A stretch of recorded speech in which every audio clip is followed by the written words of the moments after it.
Why would a mother abandon her own child? Was it fear, desperation, or something far darker?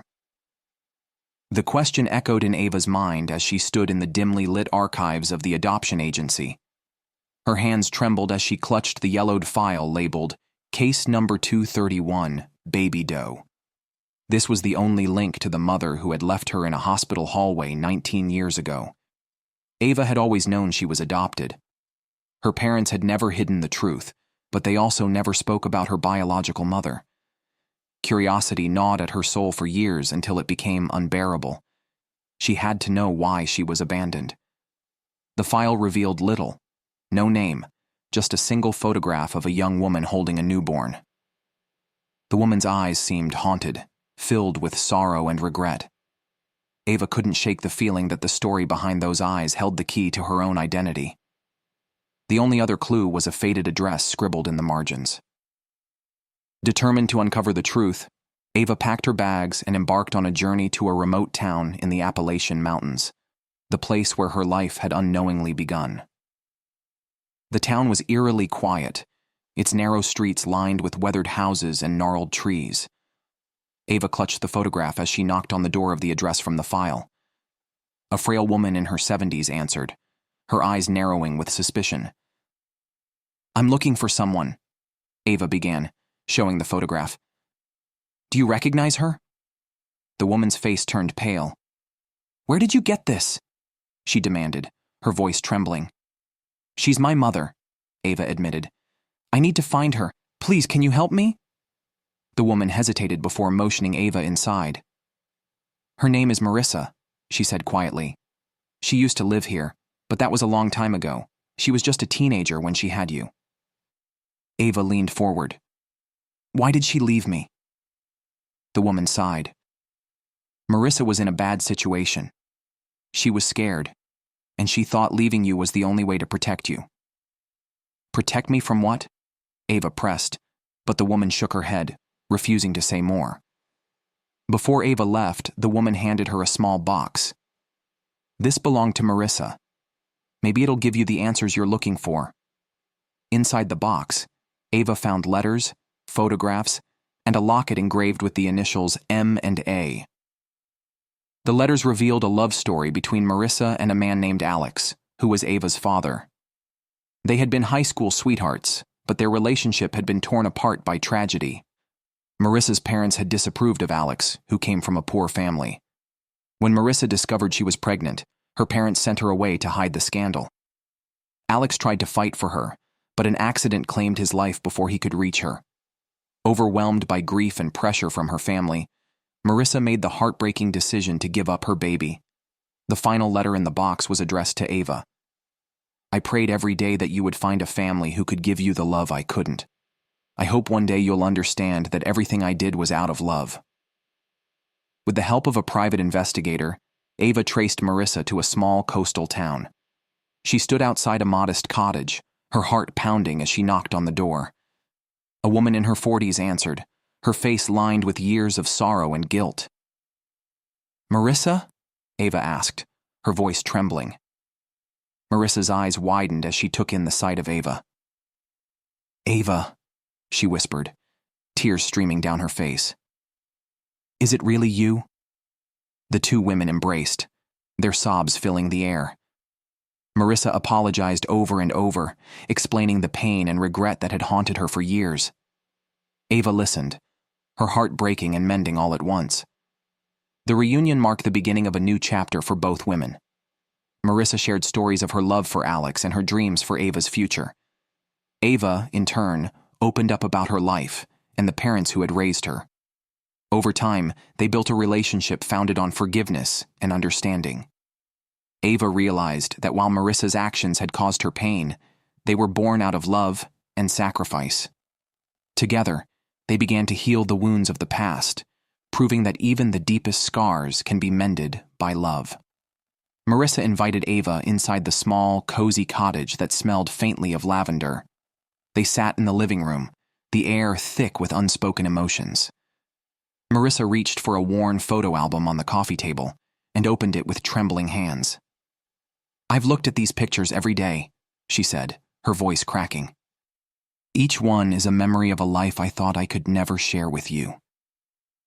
Ava leaned closer as Marissa flipped through the album. There were pictures of Alex with his kind, boyish smile, and images of a young Marissa laughing with him under a tree. But as the pages turned, Ava noticed a shift. The images became somber, Marissa in a hospital gown, alone, cradling a newborn baby. And then nothing. "Why didn't you come back for me?" Ava asked softly. Marissa closed the album and placed it on her lap, staring into the distance. "I was too ashamed," she admitted. "Your grandparents made sure I knew I wasn't welcome in their home after I gave you up. And after Alex. After he died, I didn't think I deserved to be your mother." Ava spent the night in Marissa's cottage, and the two women talked until dawn. Marissa shared stories about her life after giving up Ava. She had moved from place to place, trying to outrun her guilt, but never succeeding. Eventually, she settled in the coastal town, where she had lived quietly, teaching art to children and volunteering at a local shelter. In the morning, Ava decided it was time to revisit the people who had driven her mother away, her grandparents. Marissa hesitated, but ultimately agreed to go with her. They arrived at a sprawling estate, where an elderly woman answered the door. "Ava?" the woman asked, her voice a mixture of shock and recognition. "It's me, Grandma," Ava said. "And this is Marissa." The reunion was tense, but as the day wore on, the layers of the past began to unravel. Ava learned about the strict social expectations her grandparents had imposed on Marissa and their regret over how they had treated her. While their apology didn't erase the pain, it was a step toward healing. Before leaving the estate, Ava found a box in the attic filled with Alex's belongings. It contained letters he had written to Marissa but never sent, along with a notebook full of his dreams for their future family. One passage stood out to Ava. "If we have a daughter, I'll tell her every day how much she's loved. Even if I'm not there, I hope she knows I would have done anything to protect her." Tears blurred Ava's vision as she read Alex's words. She realized that despite the tragedy that had shaped her early life, she had always been surrounded by love, even from those she had never met. In the weeks that followed, Ava and Marissa grew closer. They spent hours going through old photographs, cooking meals together, and creating new memories. Ava began to see Marissa not just as the woman who had abandoned her, but as a complex, flawed person who had made a heartbreaking choice under unimaginable pressure.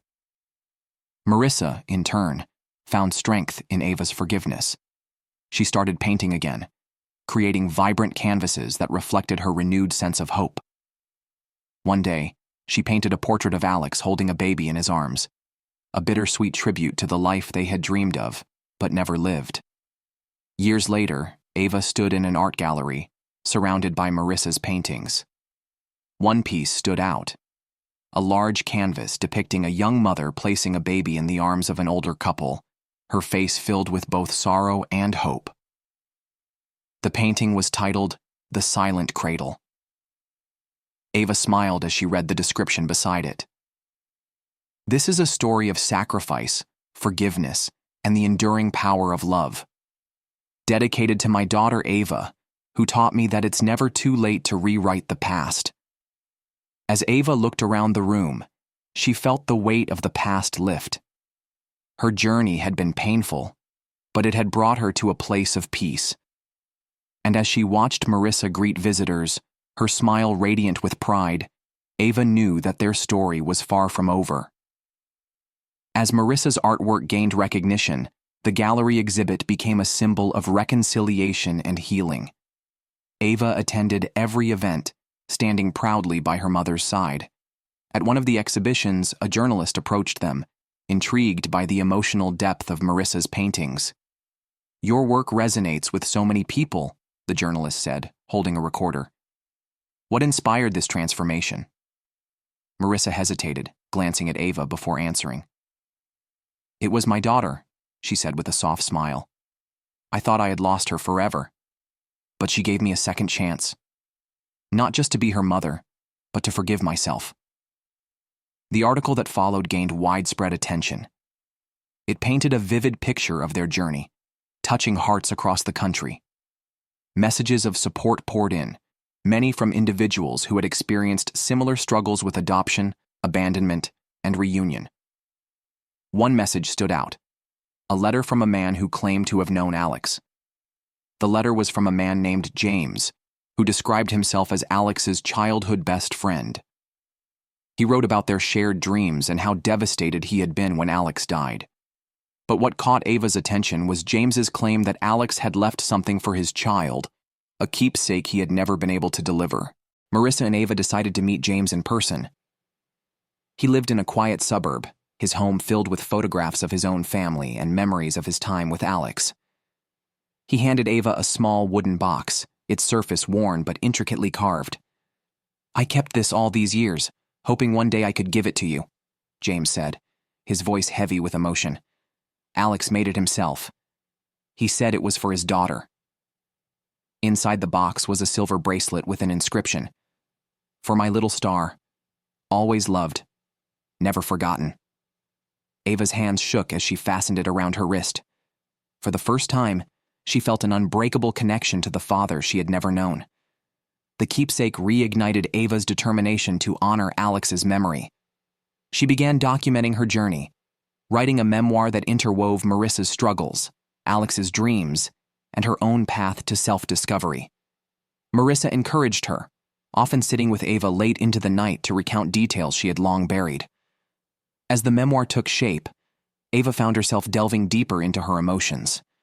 Writing became a catharsis, allowing her to process the pain of abandonment and the joy of reunion.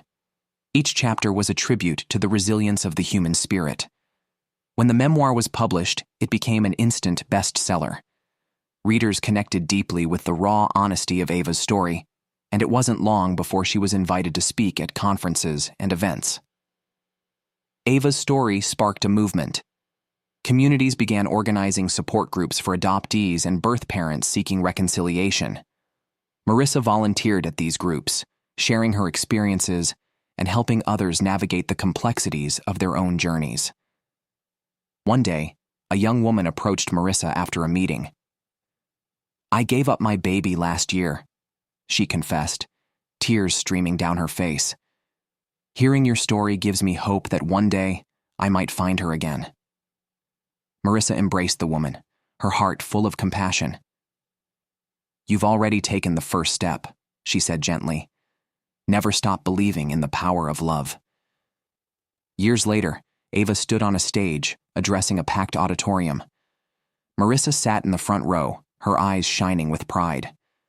Ava's speech was about the lessons she had learned, not just about her own life, but about the universal struggles and triumphs of being human. "As I look back on my journey," Ava said, her voice steady, "I realize that our scars don't define us. It's how we choose to heal that shapes our story. And in that healing, we find the strength to love again." The audience erupted into applause, and Ava felt a deep sense of fulfillment. Her journey, once fraught with pain and uncertainty, had come full circle. She had found her place in the world, a place built on forgiveness, love, and the unbreakable bond between a mother and her child. Back at the cottage, Ava and Marissa sat by the fireplace, flipping through an album filled with new memories. The photographs told a story of joy and redemption, birthdays, holidays, and quiet moments of laughter. On the mantelpiece sat the wooden box Alex had made, the silver bracelet gleaming in the firelight. It was a reminder of the love that had endured across time and loss, binding them together in ways they never thought possible.